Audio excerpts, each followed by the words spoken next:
পিসটা 50 গ্রাম হোক আর গোসের পিসটা 40 গ্রাম হোক। আড়াই পিসটা 50 গ্রাম হলে সমস্যা নেই।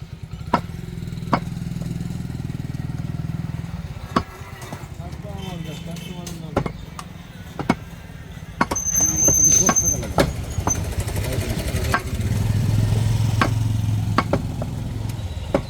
দেখছেন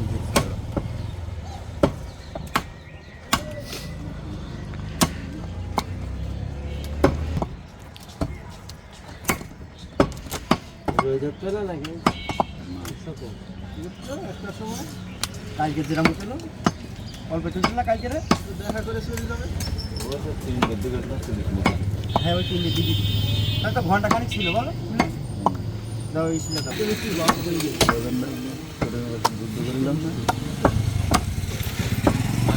সাপ্লাই তুই এখন আসতে পারিস তোর 50 টি মিষ্টি দেবো। মার্বেল গুলি দিলে হবে না, বড়তে দিতে হবে।